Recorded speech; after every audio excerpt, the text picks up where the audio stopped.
Light हमारे चारों ओर है। बिना लाइट के अपनी ज़िंदगी को इमेजिन कर पाना बहुत ही मुश्किल है।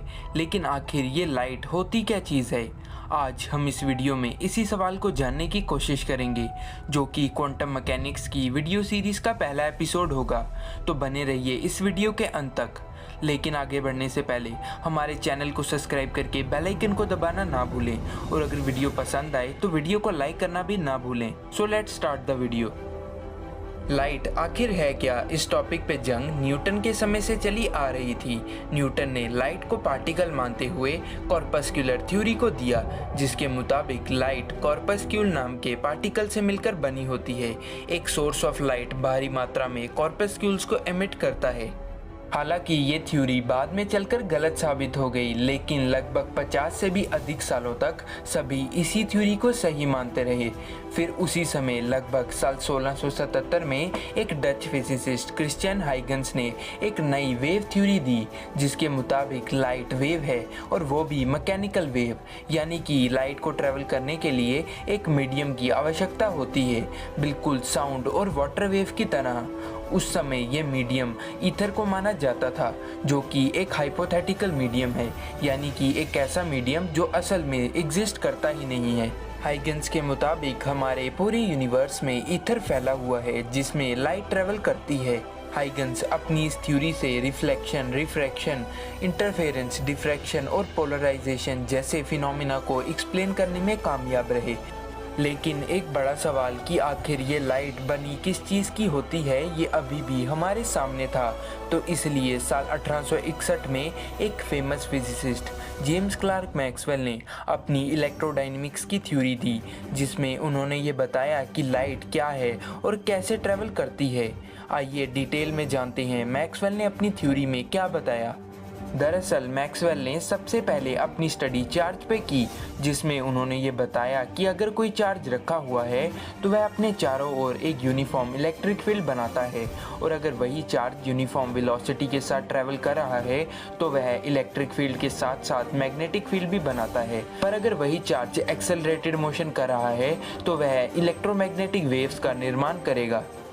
होता कुछ ऐसा है कि एक्सेलरेशन की वजह से चेंजिंग इलेक्ट्रिक फील्ड बनती है, जिसकी वजह से चेंजिंग मैग्नेटिक फील्ड बनती है, जो एक बार फिर चेंजिंग इलेक्ट्रिक फील्ड बनाती है, और ये साइकिल चलता ही रहता है और इलेक्ट्रोमैग्नेटिक वेव्स का निर्माण होता है।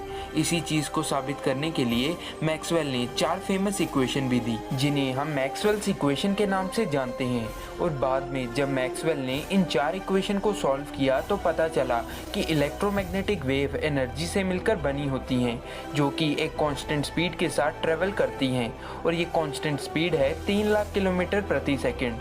मैक्सवेल की थ्योरी से पहले तक हम सभी वेव्स जैसे कि UV rays, radio waves, infrared rays की स्टडी अलग अलग किया करते थे, लेकिन मैक्सवेल ने इन सभी वेव्स को यूनिफाई किया और बताया कि ये सभी वेव्स इलेक्ट्रोमैग्नेटिक वेव ही हैं, जो कि अलग अलग फ्रीक्वेंसी और वेवलेंथ से ट्रैवल करती हैं। जैसा कि इलेक्ट्रोमैग्नेटिक वेव और लाइट की स्पीड सेम है, तो इसलिए मैक्सवेल ने यह भी बताया कि लाइट भी एक इलेक्ट्रोमैग्नेटिक वेव ही है, जिसकी वेवलेंथ 300 से 700 नैनोमीटर के बीच में होती है। यानी कि अगर सरल भाषा में कहा जाए तो मैक्सवेल की थ्योरी के मुताबिक लाइट एक तरह की एनर्जी है, जिसमें इलेक्ट्रिक फील्ड और मैग्नेटिक फील्ड वाइब्रेट करती हैं।